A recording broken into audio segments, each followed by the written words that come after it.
ಇಲ್ಲ, ಭರವಸೆ ಏನು ಕೊಡ್ಲಿಲ್ಲ. ನಾವು ಕೇಳಿದ್ದು ಸತ್ಯ ಇದೆ, ಕೇಳೋದ್ರಲ್ಲಿ ತಪ್ಪು ಇಲ್ಲ. ಯಾಕಂದ್ರೆ ಮೊದಲ ಬಾರಿ ಆದಂತ ಶಾಸಕರಲ್ಲಿ ಕೂಡ ಬಹಳಷ್ಟು ಮಂದಿ ಬಹಳಷ್ಟು ಮಂದಿ ಕಷ್ಟ ಬೀಳೋ ತತ್ವವನ್ನು ಹೊಂದಿದ್ದಂಥವ್ರು ಬಹಳಷ್ಟು ಮಂದಿ ಇದ್ದಾರೆ. ಅಂಥವ್ರು ಮೊದಲ ಬಾರಿ ಆದಂಥವ್ರು, ಯಾಕಂದ್ರೆ ಮೊದಲ ಬಾರಿ ಗೆದ್ದಂಥವ್ರು ಬೇರೆ ಬೇರೆ ಕಡೆ ಮಂತ್ರಿಗಳು, ಮುಖ್ಯಮಂತ್ರಿಗಳು ಕೂಡ ಆಗಿದ್ದಂಥ ಸಂದರ್ಭಗಳಿದೆ. ಅದೇ ನಿಟ್ಟಿನಲ್ಲಿ ಮೊದಲ ಬಾರಿ ಗೆದ್ದಂತ ಶಾಸಕರಿಗೆ ಒಂದು ಅವಕಾಶವನ್ನು ಕೊಡಿ ಅಂತೇಳಿ ಅವಾಗ ಏನು ನಾವು ಕೇಳಿದ್ವಿ. ನಮ್ಮ ಮೊದಲ ಬಾರಿ ಗೆದ್ದಂಥವ್ರದಲ್ಲಿ ಯಾರಿಗೆ ಆ್ಯಪ್ ಪರ್ಸನ್ಸ್ ಇರ್ತಾರೋ ಅಂಥವ್ರಿಗೆ ಕೊಟ್ರೆ ಪಕ್ಷಕ್ಕೆ ಕೂಡ ಅನುಕೂಲ ಆಗುತ್ತೆ ಅಂತೇಳಿ ಒಂದು ರಿಕ್ವೆಸ್ಟ್ ಮಾಡಿದ್ವಿ.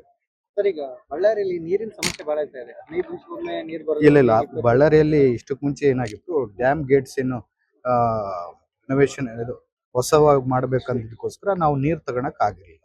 ನಾವು ಒಂದು 5th 6th ತಾರೀಕಿಗೆ ನಮ್ಮ ನೀರು ನಮಗೆ ಡ್ಯಾಮ್ ಗೇಟ್ಸ್ ಅವೆಲ್ಲ ಆದ್ಮೇಲೆ ನಮ್ಮ ನೀರು ನಮ್ಮ ಅಲಾಟ್ಮೆಂಟ್ ಸಿಕ್ಕಿದೆ. ಈಗ ಅಷ್ಟು ತೊಂದರೆ ಆಗಲ್ಲ, ಯಾಕಂದ್ರೆ ಡ್ಯಾಮ್ ಗೇಟ್ಸ್ ಇಂದ ನಾವು ನೀರು ತಗೊಂಡಿರ್ಲಿಲ್ಲ.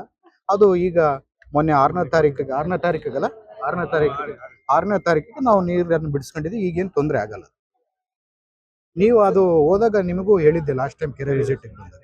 ಸರ್, ಈಗ ದಾವಣಗೆರೆ ಉಪಚುನಾವಣೆ ಬಳಿಕ ಈಗ ಅಲ್ಪಸಂಖ್ಯಾತರು ಎಲ್ಲರೂ ಕೂಡ ಈಗ ಅವ್ರು ಸಪೋರ್ಟ್ ಮಾಡಲಿಲ್ಲ ಕಾಂಗ್ರೆಸ್ಗೆ ಅನ್ನೋದು ದೊಡ್ಡ ಮಟ್ಟದ ಚರ್ಚೆ ನಡೀತಾ ಇದೆ ಸರ್. ಇಲ್ಲ, ಅವರ ನನಗೆ ಗೊತ್ತಿದ್ದಂಗೆ ನನ್ನ ಮಾಹಿತಿ ಪ್ರಕಾರ ಅಲ್ಪಸಂಖ್ಯಾತರು ಸಪೋರ್ಟ್ ಮಾಡಿದ್ದಾರೆ. ಸಪೋರ್ಟ್ ಮಾಡಿ ಕಾಂಗ್ರೆಸ್ಗೆ ಅವ್ರು ಟಿಕೆಟ್ ಕೇಳಿರ್ಬೋದು. ಏನಾದ್ರು ರಿಸಲ್ಟ್ ಏನಾದ್ರು ಪಕ್ಷದ ಮೇಲೆ ಪ್ರಭಾವ ಬೀರಬಹುದು ಸರ್? ಏನಾದ್ರು ರಿಸಲ್ಟ್ ಗೆದ್ದೆ ಗೆಲ್ತೀವಿ, ಅದ್ರಾಗ ಏನು ಪಕ್ಷದ ಮೇಲೆ ಏನು ಪ್ರಭಾವ ಬೀಳಲ್ಲ. ನಾವೇ ಗೆಲ್ಲೋದೇ ಇದ್ದಾಗ. SDPI ಅಭ್ಯರ್ಥಿಗೆ ಫಂಡಿಂಗ್ ಮಾಡಿದ್ದಾರೆ ಜಮೀರ್ ಅಹಮದ್ ಅವರು. ಇಲ್ಲ, ಲೀಡ್ ಕಡಿಮೆ ಆಗುತ್ತೆ ಅಲ್ಲ, ಅಲ್ಲಿ ಏನು ಲೀಡ್ ಕಮ್ಮಿ ಆಗೋದು ನಾರ್ಮಲ್, ಅವೆಲ್ಲ ನಡೀತಾನೆ ಇರುತ್ತೆ.